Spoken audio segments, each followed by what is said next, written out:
Bonsoir, bonsoir, bonjour, c'est Congo News 24.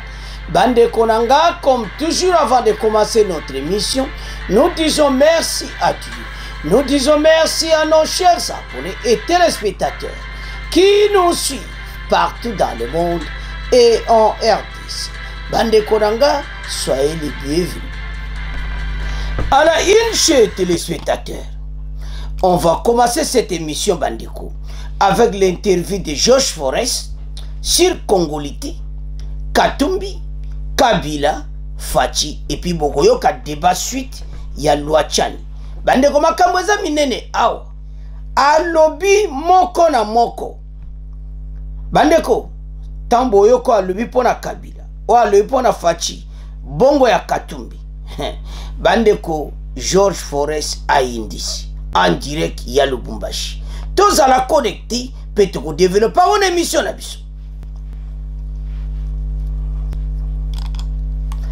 Deuxième point chez téléspectateurs.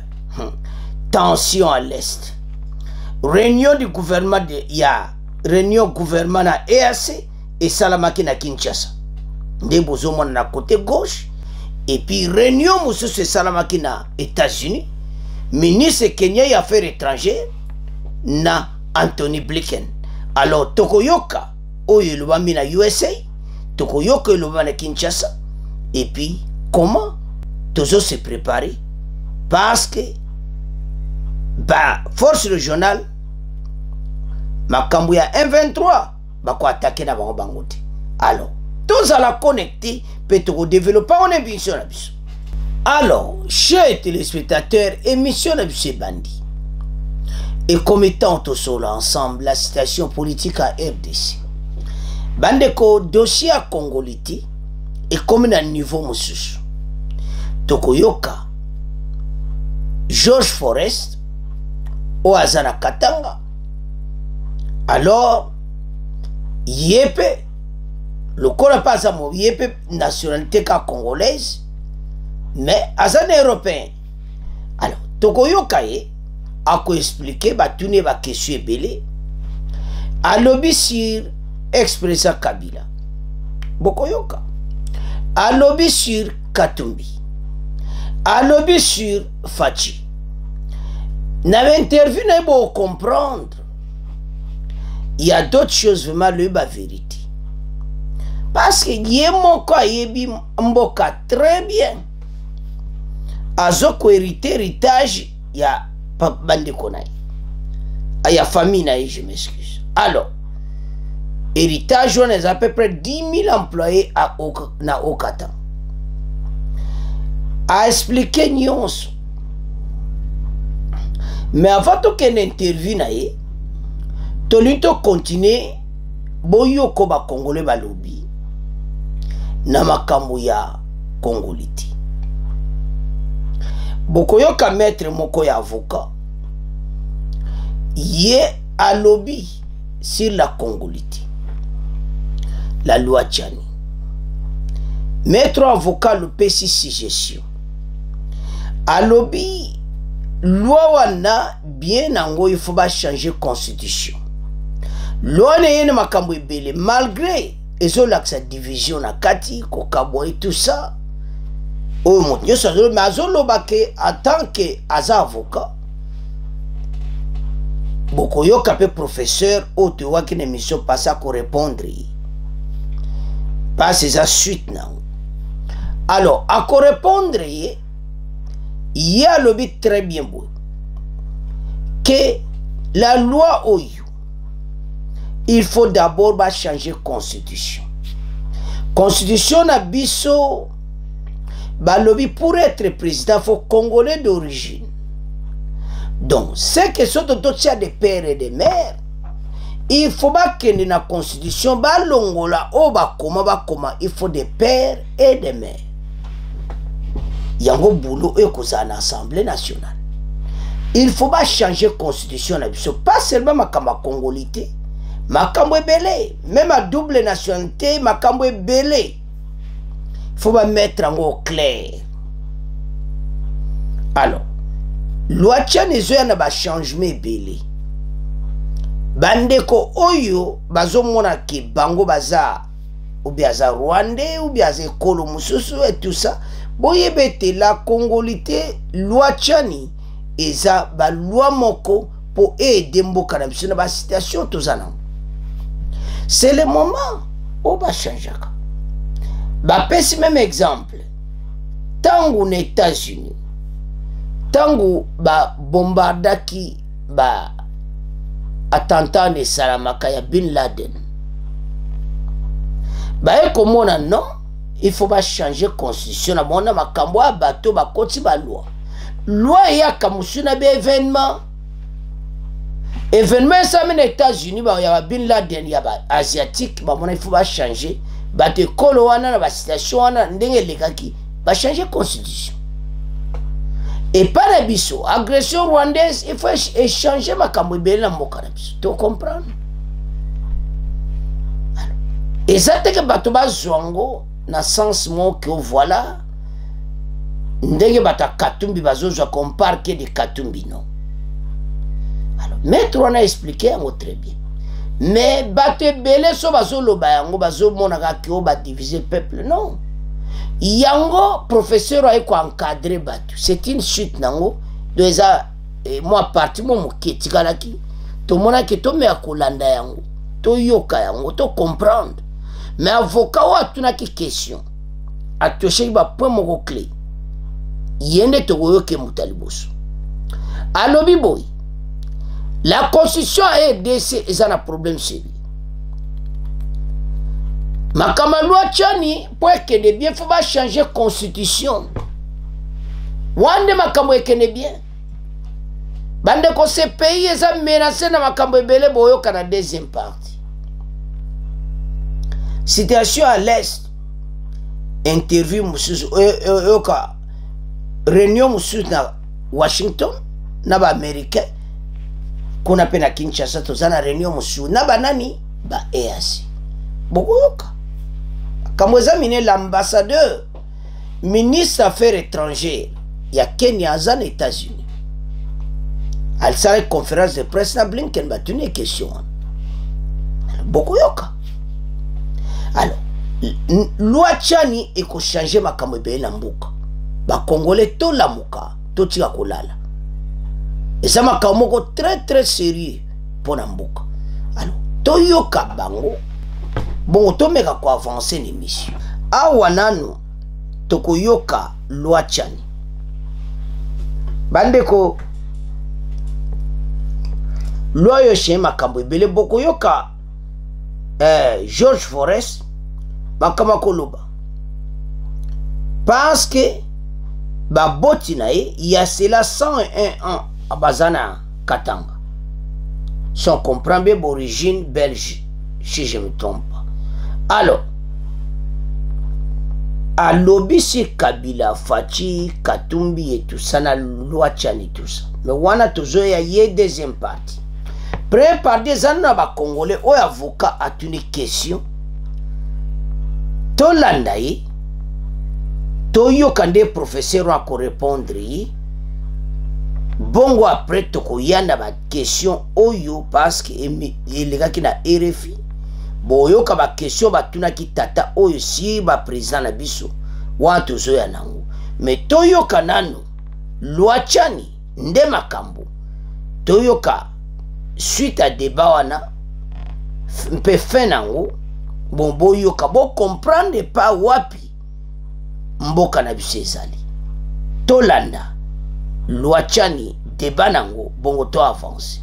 Retournons cette fois-ci à Kinshasa, je reviens à vous professeur pour donner la parole à Maître Gaston. Bonjour.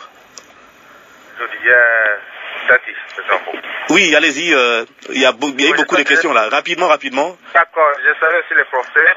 Il n'y a pas eu beaucoup de questions, mais peut-être les questions sont les miennes en tant que juriste. Je pense que on est en train de parler des critères pour acquérir la nationalité congolaise. Le professeur, à mon avis, devrait d'abord commencer à préciser qui est congolais, qui est étranger. C'est ce qu'il a fait au début. Non, il n'a pas fait. Parce que quand il appelle certains Congolais étrangers, je trouve une confusion. Bon, il aura le temps de récapituler rapidement, mais moi je sais, je me rappelle qu'il a évoqué ça. Oui, allez-y. Allez-y rapidement, on n'a plus assez de temps, s'il te plaît. Il y a d'autres auditeurs qui attendent. Ce que j'allais dire, hein, oui. Parmi les catégories des Congolais, parce qu'on est d'abord tous Congolais, mais il y a deux catégories là-bas. On est soit Congolais d'origine, ou soit au départ on était étrangers, mais on a acquis la nationalité congolaise, c'est qu'on n'est plus étranger, on est devenu Congolais. Vous comprenez? Oui. Et là, ces gens-là, on ne peut pas les appeler les Congolais, les étrangers. Et c'est ces gens-là que nous sommes en train de débattre. Qu'est-ce qu'il faut faire, qu'est-ce qu'il faut être pour acquérir cette nationalité congolaise. Et vous savez que ces gens-là, qu'on appelle Congolais par acquisition, là, ont certains droits que les étrangers n'ont pas. Ceux qui ont gardé leur nationalité d'origine n'ont pas, mais par le fait qu'ils ont acquis notre nationalité, ils ont certains droits. Entre autres, ils peuvent briguer tous les postes, à part le poste du président de la République, et la Constitution précise que c'est réservé aux Congolais d'origine. Vous comprenez? Et parmi les Congolais d'origine, il y a aussi une catégorie de gens là qu'on qualifie de Congolais d'origine. Aujourd'hui, la loi que vous faites allusion concerne plus ces Congolais d'origine, où on dit certains Congolais d'origine ne peuvent pas briguer ces mandats par le fait qu'ils ont un père étranger. Mais maintenant, la question aussi que je voulais poser à l'invité. Imaginez que cette loi-là soit adoptée. Or, la Constitution dit qu'on est aussi Congolais d'origine par le fait que votre tribu ou nationalité, là il faut lire le code de la famille, votre tribu, ethnie ou nationalité se trouvait sur le sol congolais quand on est devenu l'indépendance en 1960. Au 30 juin. Voilà. Ah, voilà. Alors, ces gens-là qui peuvent être des pères ou des mères congolais, mais par le fait que d'un père congolais, mais par le fait que leur tribu se trouvait sur le sol congolais et qu'ils sont d'origine, vous ne voyez pas que ça ne va pas marcher avec la disposition que c'est vraiment une loi qui va modifier la Constitution et non la loi de 2004 qui prévoit les catégories des Congolais là. C'est plus une loi qui devrait, à mon avis, modifier la Constitution, initier une procédure de modification de la Constitution au lieu de s'atteler sur une loi mais que l'invité nous précise qui est étranger, qui est congolais et quels sont les critères pour acquérir la nationalité congolaise. Parce que quand on a la nationalité congolaise, on peut garder sa nationalité d'origine. Donc Gaston, d'après vous, la loi là, dans le cas où elle passera, donc ça va entraîner beaucoup de ramifications, même au niveau de la Constitution. Non, d'ailleurs, si j'ai bien suivi l'auteur de la loi, a dit qu'au même moment il a proposé la modification de la loi, il a proposé aussi la modification de la Constitution. Parce que je ne vous mens pas, la disposition qui dit que ne peut être président de la République qu'un Congolais d'origine, c'est la Constitution. Ce n'est ni la loi électorale, ce n'est ni aucune autre loi. Vous comprenez? Oui. Aujourd'hui, si vous voulez savoir qui est Congolais d'origine, il faut vous référer à la loi de 2004. Alors, vous voulez modifier la loi de 2004 sur les définitions des Congolais d'origine sans préciser dans la Constitution qu'il ne peut être président qu'un Congolais d'origine, virgule de père ou de mère, là on saura comprendre, vous comprenez? Oui. Donc si on ne modifie pas la Constitution et qu'on modifie au moment où la Constitution dit qu'il ne peut être président qu'un Congolais d'origine, vous voyez que c'est une disposition qui est anticonstitutionnelle. La Cour constitutionnelle ne pouvait même pas vouloir que ça puisse continuer parce que ça pêche contre la Constitution. Là d'ailleurs beaucoup, on en a parlé assez et beaucoup de juristes sociaux ont défendu là-dessus. Et pour le reste, je vous dis... Maître Gaston, merci beaucoup. Merci beaucoup de votre contribution et de la nuance que tu as apportée. L'invité aura le temps de commenter là-dessus. Il y a beaucoup d'auditeurs qui appellent. On prend les derniers, le temps de rentrer au studio pour donner la parole à l'invité. François, vous êtes à Lubumbashi, bonjour. Monsieur le journaliste, moi j'ai une inquiétude au Congo. C'est quoi? Parce que la Constitution est claire. Donc qui est Congolais? Et qui ne l'est pas? Oui. Nous avons connu le cas de Mamadou Ndala. Donc tout le monde, Mamadou Ndala a perdu sa vie donc pour la nation congolaise. Aujourd'hui, notre intervenant, donc votre invité, est en train de nous montrer une théorie qui ne tient pas debout. Qui ne tient pas. Tout ça, c'est pour effacer un candidat qui est au Congo. Et pas qui est à Lubumbashi. Alors ça ne colle pas. Vaut mieux que je demanderais de l'intervenant de renoncer ça, de ne pas la Constitution est là. La Constitution est claire.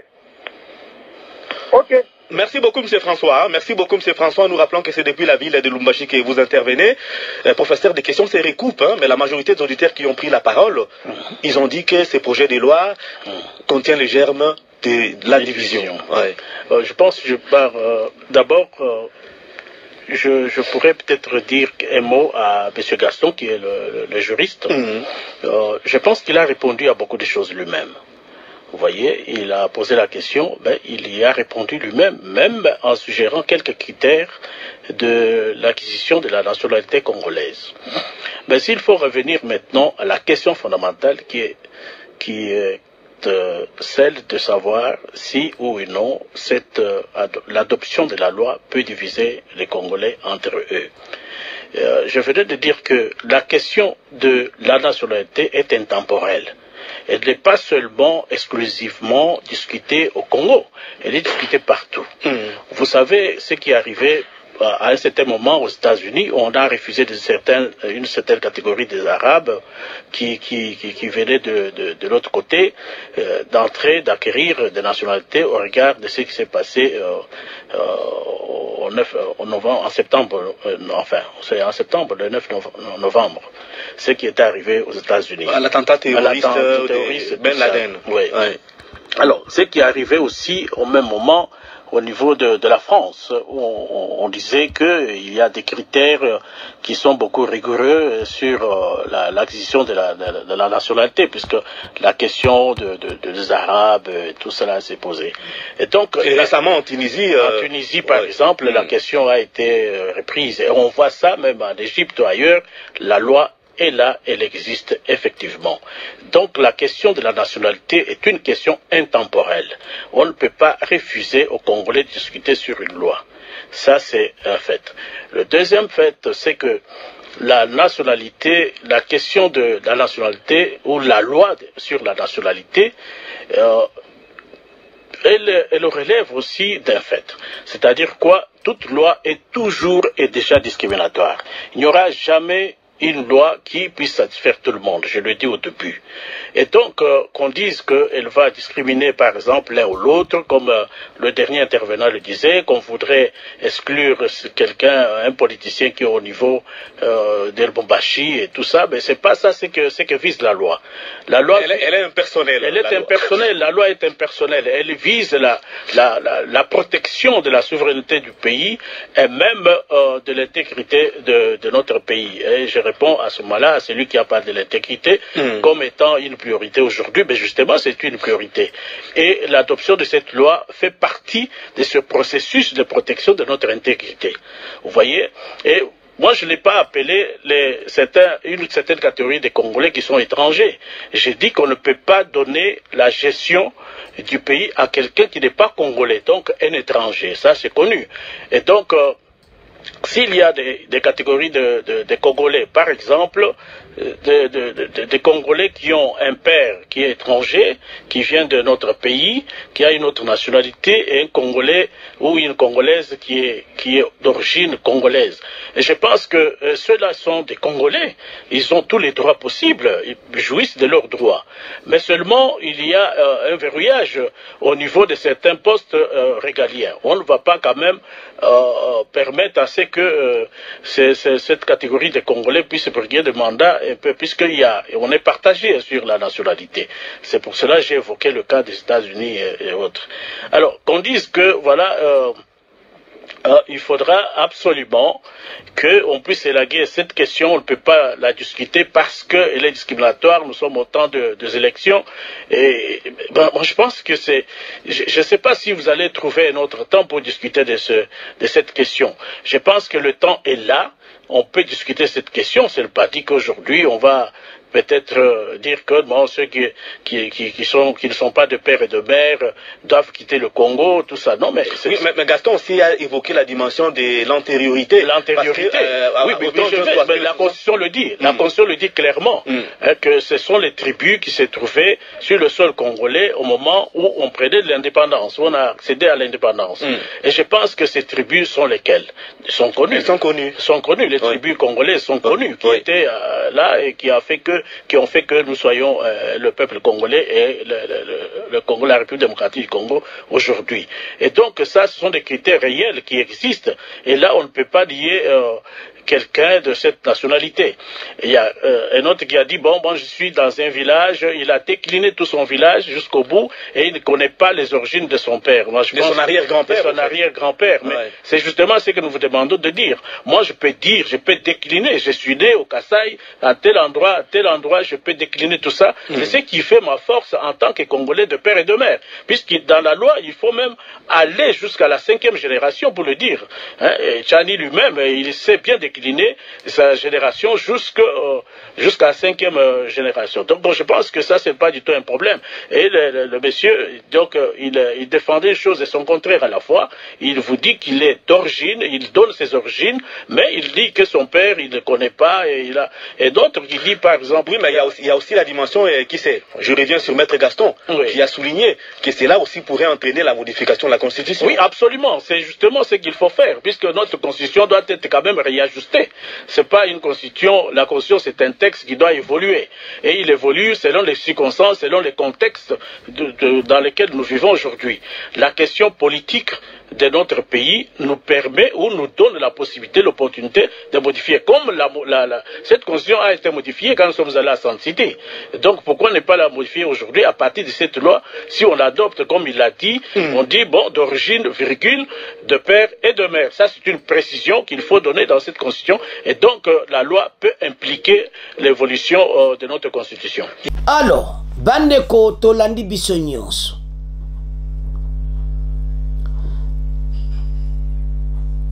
A une question très bien. Selon Dengeba Mekoso, l'andeba une question pe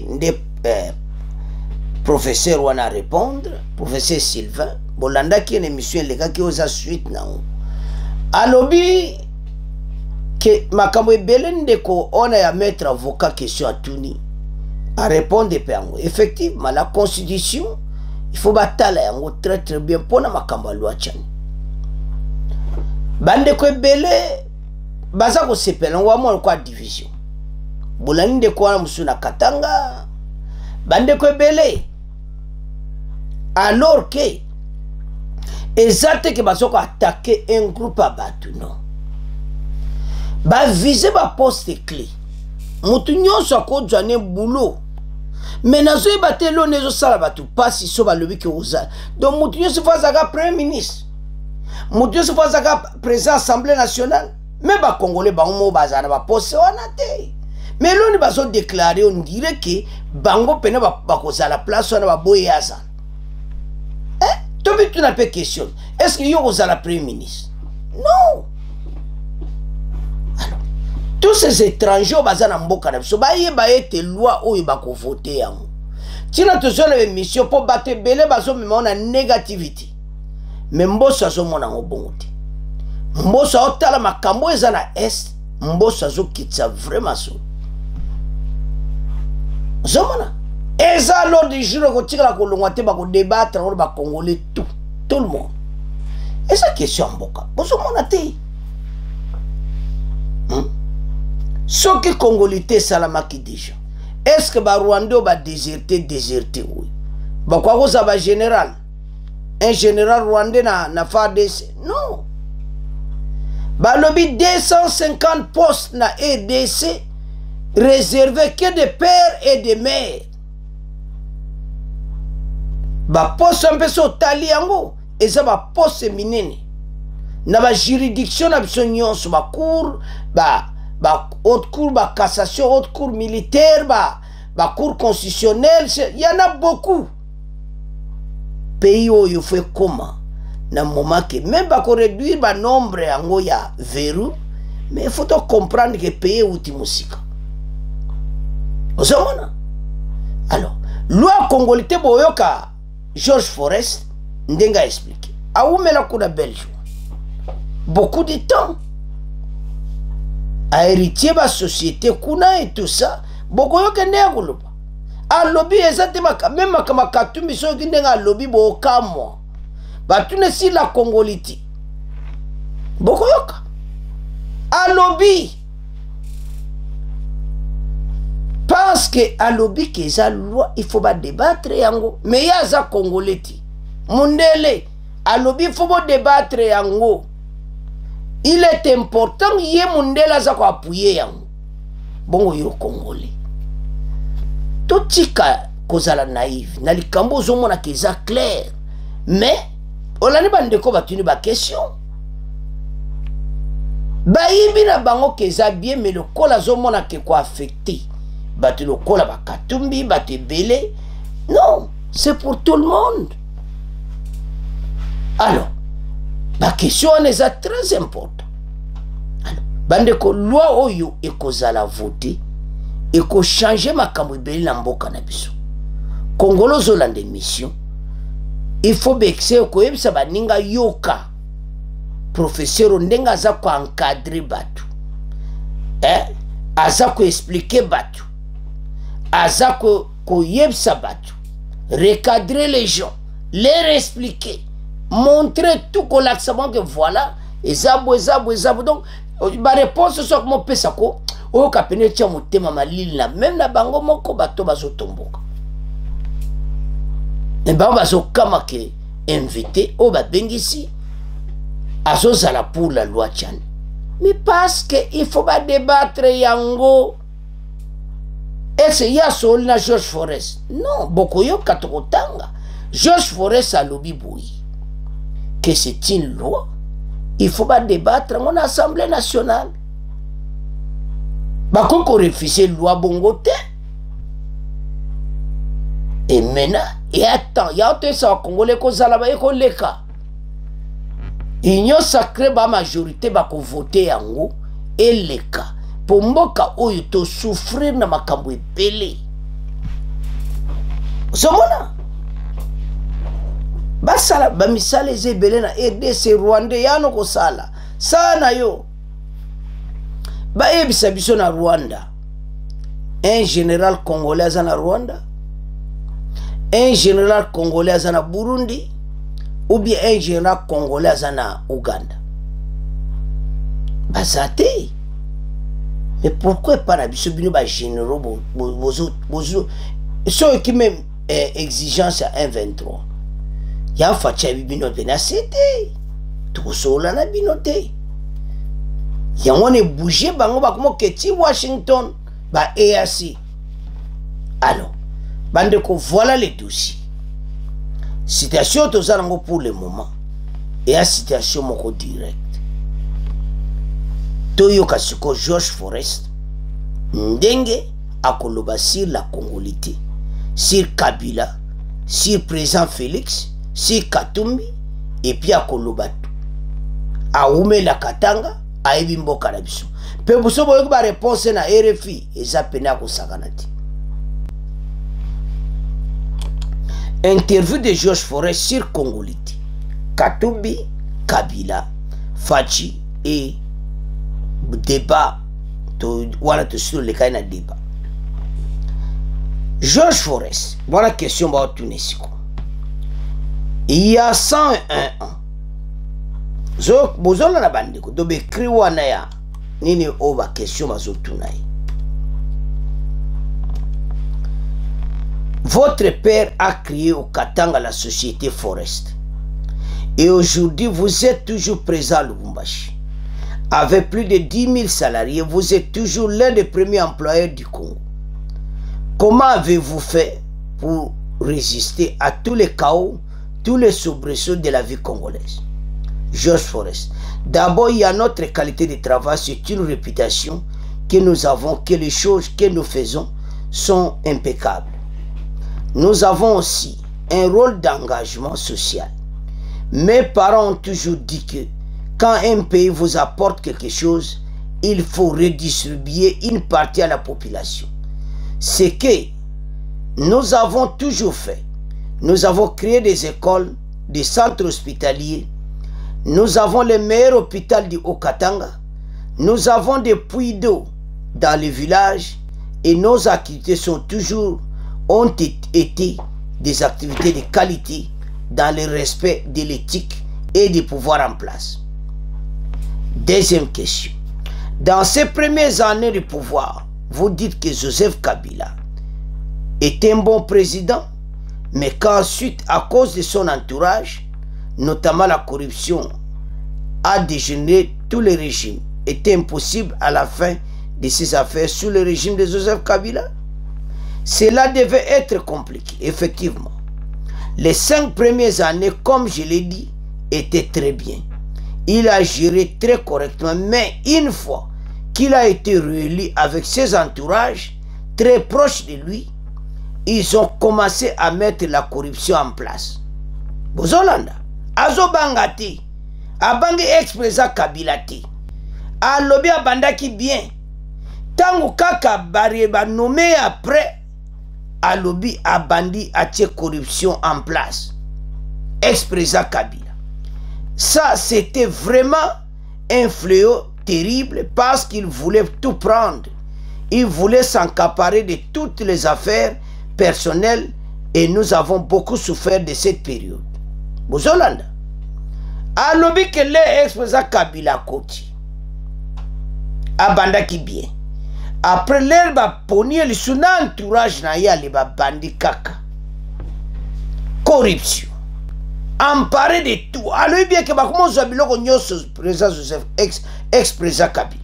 Maintenant qu'on soit Nyos, lui va souffrir Tata Oyo, George Forest. Mais à résister quand même quand la société n'a pas. Est-ce qu'à Bangi, à lobby, que Bangonde entourage naïe, il voulait s'accaparer de tous les affaires personnellement et nous avons beaucoup souffert de cette période.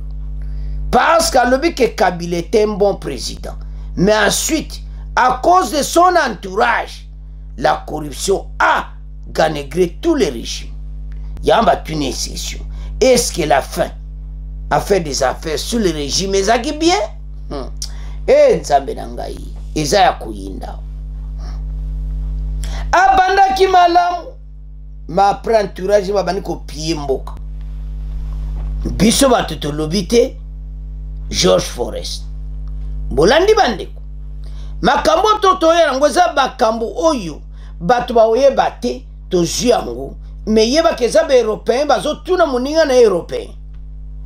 Avançons. Et aujourd'hui, sous la gouvernance de Félix Tshisekedi, Boyo Kabandeko, le président Tshisekedi a hérité un pays qui n'est pas simple à gérer. Andeko tozolanda eza facile ti ko diriger mboka oyo. Donc ozomona clairement que eza facile ti pona ko gérer RDC.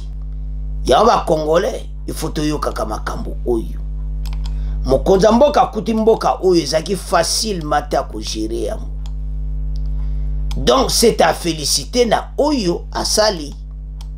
Parce que zaki facilité. Alors, le col zaki facilité, c'est que Fachi a sali befort Yamakasi pour mboka oyo. Alors, ba Congolais, tala, eza facilité. Osomona. Alors, le président qui dit a hérité un pays qui n'est pas simple à gérer. Quand il a pris le pouvoir, il a d'abord dû se stabiliser. Voir ce qui s'est passé. Et malheureusement, il avait aussi un entourage qui n'était pas très bien. Mais aujourd'hui, il a quand même écarté pas mal. Il a écarté quelqu'un et lui-même veut faire quelque chose. Il est de bonne volonté. Mais le pays n'est pas si simple que ça à gouverner. Il faut lui laisser un peu le temps pour qu'il puisse réaliser son programme et voir ce qui s'est passé après. Alors, il dit que la présidente Félix est temps. À côté du pays, c'est facile maintenant à gérer. À qu'est-ce qu'on a Congolite.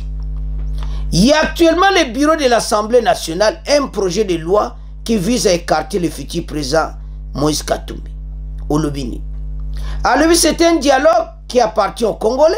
C'est à eux à débattre. Je ne vais pas me mêler dans cette affaire. Ezaya Koyinda, Esie Indi. Ezama Kamaba Congolais, voilà.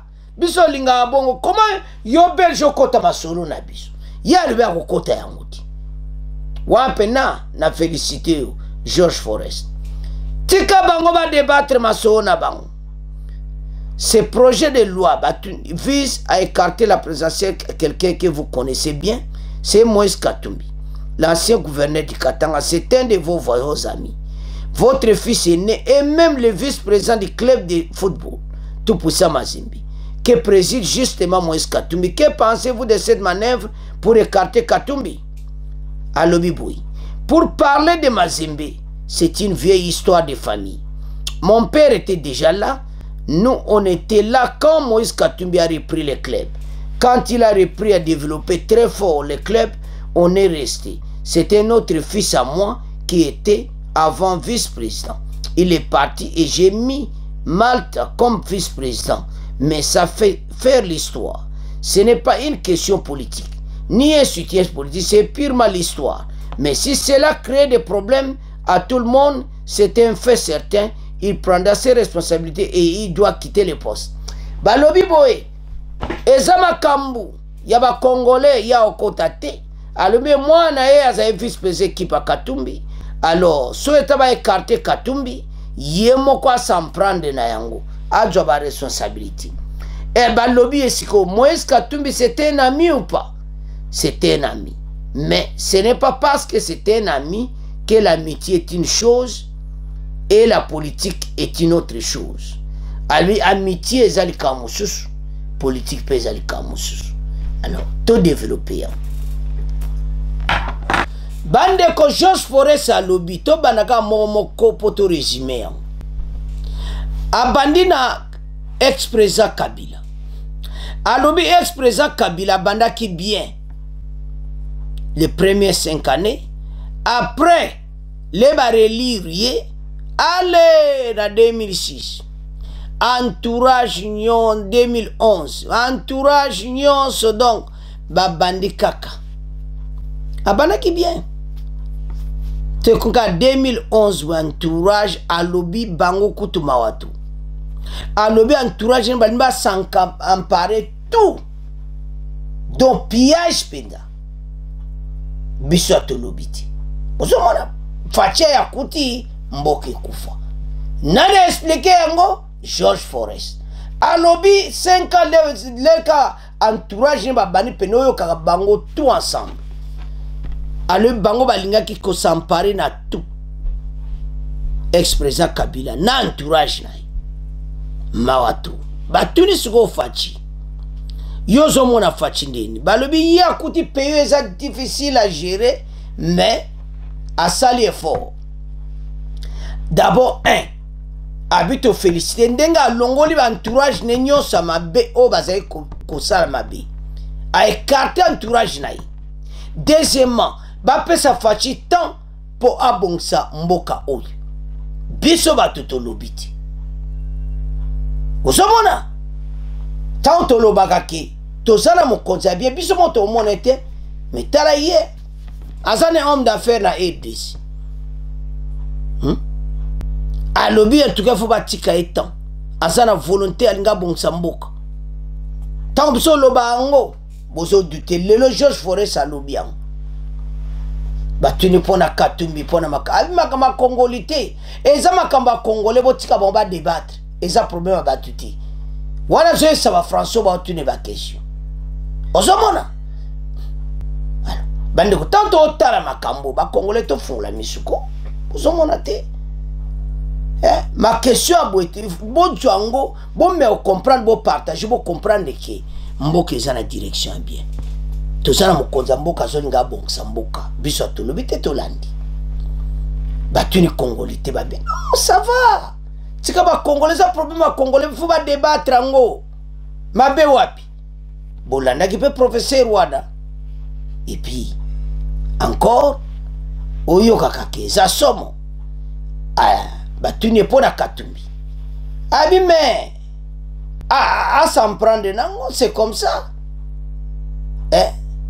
et ça loi ba congolais ba moni ke ba voter ngo boye Katumbi amona mabe ponani d'une manière d'une autre la nde ya lobi batuni c'était un ami bon, c'est-à-dire façon de battre une question de au côté là, il y a bino azami. Mais la politique est une autre chose. Soka lingi neta tiki na mabe wapi George Forest a indisi so moni mwa ete tika na yo abi mwana na ye aza vice président Katumbi na tout pour ça mazi so mwana alobi aza bien na Katumbi mais ce comme kamba politique so Katumbi amoni mwa ete atika congolité eza ya ba congolais batika ba congolais ba débattre eza ya koyinda esi eyindi to tikeli bino premier point ya George Forest ndenga indisi na loi chani to tikango na bino bo commenter to kombo partager pe yango pas ces assom to kesko na deuxième point bande ko to komi na point na biso oyo eyindi réunion et salami ante gouvernement na EAC na Kinshasa. Réunion monsieur salami na États-Unis entre Anthony Blinken na ministre Kenya. Boko yoko ministre Kenya lobby. Boko yoka pe o eloba na Kinshasa. Ba konti bazoli ba koma na point clair na EAC.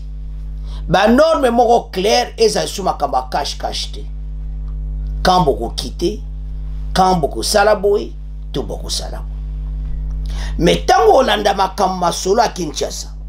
Hollande à Washington au mona ke clair ezati. Le ministre Kenya ya affaires étrangères aux États-Unis azoloba que ba ndeka ka ba fort régional ba lobaka bango ba ye mpona kobunda na 123 ti. Bango ba ye wana mpona kotia kimia. Mpona kotia corridor.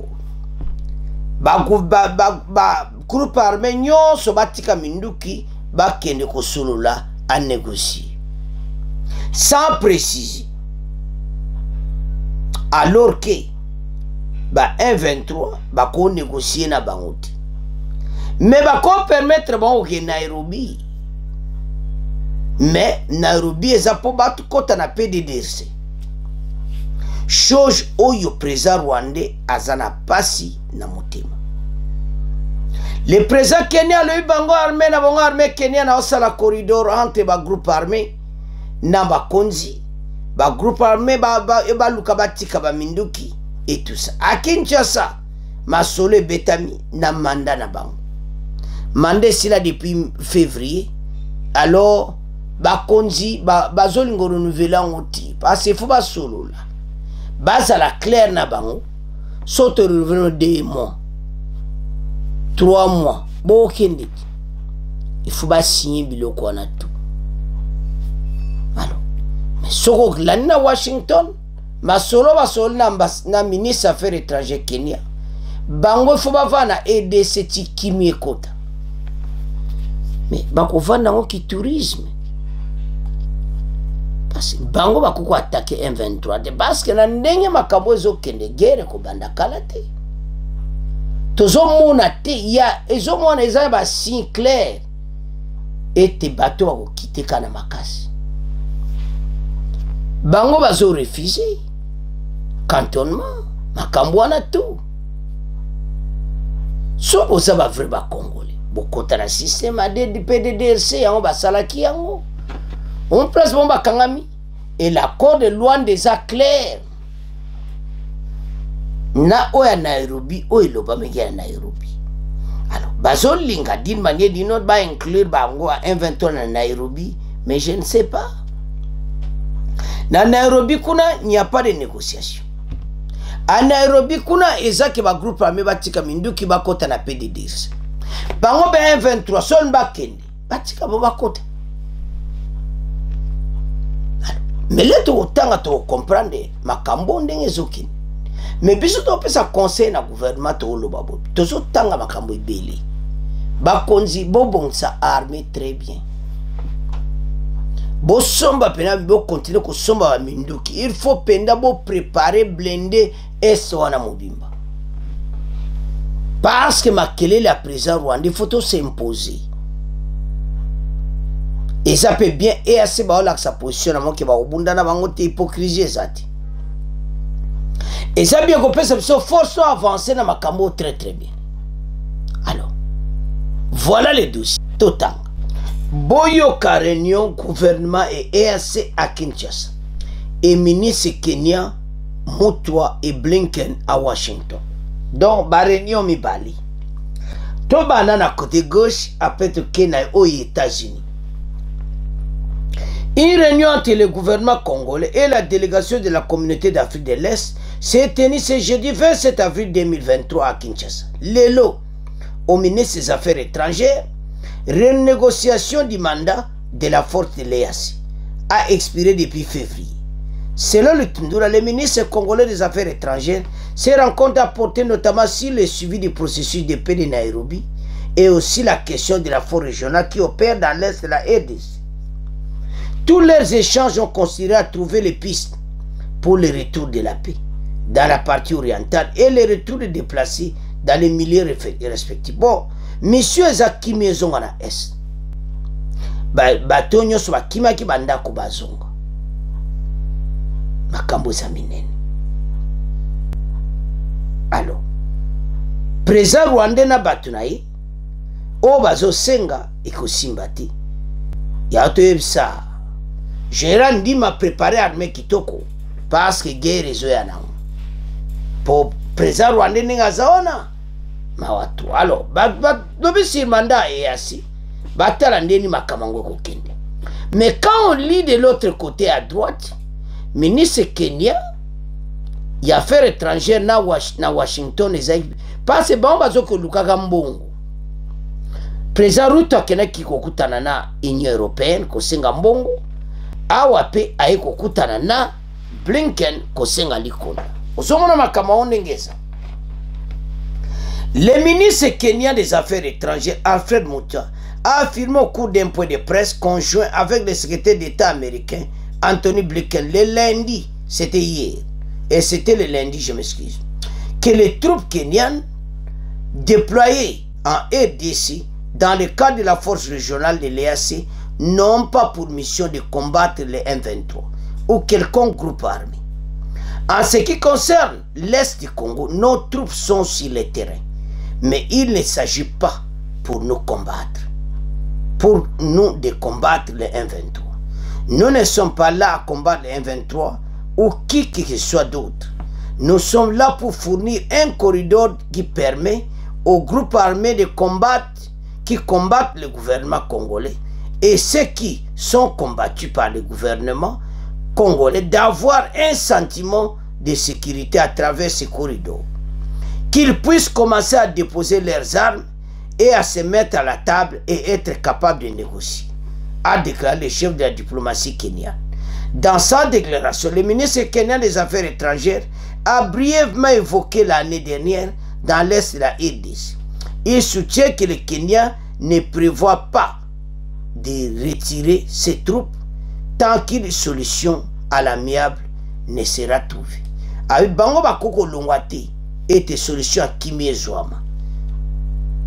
Ozomona, Bango Bako quitter Nanote, bon quitter te comment? Alors, voilà et pas un problème, mes amis.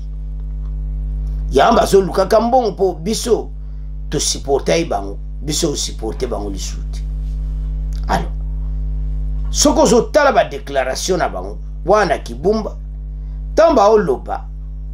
Okomona clairement ete même bango mo EAC baloba eke baba bundana 1-23 mais problème na biso eza wana te. Problème na biso eza ke bino bokende parce que nde toyokanaki bino abo ba version tu bozopesa bakongole baosepela nango te. Eza gouvernement pa osepela ba o bino ba point de vue na bino te parce que ne bandeli na bosiyanki bino boya ezaki boyiti. Mais comme la terre makambo change. Donc cela veut dire bateau au gouvernement aussi la nana bango parce que c'est la réunion à Kinshasa balobi sur les mandats. Mais et ceux qui a bon donc bazawa na tokotika ba signer mandat na bango te. Donc mandat na mo c'est sila ki de comme kaka mbutu bokende. Sono compagnie gouvernement na biso zato zela kaka armée angolaise baye. Comme ça, bameka bateau parce que tozo bazo mon côté. Voilà les dossiers. Il y a autre ça va congolais. Et te match zambutu mbutu. Ozomona tala bateau na nyonso bomona ministre de l'intérieur. Kazadi ministre des affaires étrangères. Le tundula yemoko. Nde masolo okende ba chibangu masolo eza ko avancer. Voilà les dossiers. Alors, situation oyo eza clairement été ba EAC bango ba kobonisa 123 T bango ba ye lokola corridor mais wana entre biso na ba groupe armé. Donc c'est-à-dire ba groupe va se sentir peu sécurité pour batika minduki. Et c'est 123 oyo aza sécurité ça tiki minduki. Président Fati job a décision le kolabatu. Tozo mona tina te ba umela na EDC bo renouveler ngoti. De toute façon ndega na tangi na gauche wana ba le makama mandat ils expiré depuis février mais ba négocier ba sala ngote ba konti ba za mayele ba ko renouveler ngoti. Alors to développer bandeko to tangi biso nyonso to comprendre. Et c'est comme ça. Négocier na bateau. Non. Et que ça l'a été. Alors, Botala va réunir ça à Washington. Ministre des Affaires étrangères Kenya, na Blinken va faire une conférence de presse ba lobby que bango ba pour combattre un 23 T, bango ba yona comme corridor entre ba groupe armé donc na biso na gouvernement. Pour qui mes et puis ba groupe on batika minduki et tout ça et puis ba le ba ko longwate ce qui me continue à RDCTT bakin tout ça pour ça na bangota qu'ils partent ba konzi woto ba décision mais na sepeli réunion ça na Kinshasa ba renouveler te ba le velo mo ta renouveler ba le ka ba pour batala mandat mon peneni kimi ko kota na est parce qu'ils sont là to ebi to so ba position na bangote. Et l'on bamba au sala. Oh, baza corridor, balibatia kimia pekota, c'est le fait continue. C'est le fait oti lelo. 123 zako, bazo na bubundeli. Boko peksa bangote. Sobo combattre bangote, bino libotia kimia. Comment bon permettre 123 à se positionner dans la minduki? Au moins, t'es ça clarté. Voilà. Ministre des Affaires étrangères Kenya et États-Unis. Makambo yo ba agenda caché à l'Occident. Et c'est comme la musique Betty Poutou. Biso to comme na plein pouvoir na makambo nyonso. Donde bazana mayele Cécile bambazo luka. Basala ndeni. Ba luka ndeni ba bongsa, mawatro. Donc c'est fini. Voilà. Ndenge makambo eza. Alors, ba réunion zo continue. Mais ba renouveler mandat. Alors, mais autre ça va congolais, bitumbezo banda kalati. Ba konzibo préparer armée parce que bateau a EAC ba otika M23 zo se positionner. Il bazali suna ba village ti. O ko bazongeli ba village bazana bangote bazali banda. To pesa na Kibumba, mais na bazamba Kibumba nyonso mo bazawana. Osomona. Mais pourquoi bango EAC va cause ça va monter botika mo kaminduki ou déposer les armes. Situation est très compliquée mais va continuer ça sage, va renouveler mandat wanati. Pour ça va renouveler ba koloba. Alors, bande konanga, tala dossier, c'est à ce point comment clôturer mission na biso. Bon continuer à s'abonner massivement pour partager. Au revoir, à la prochaine.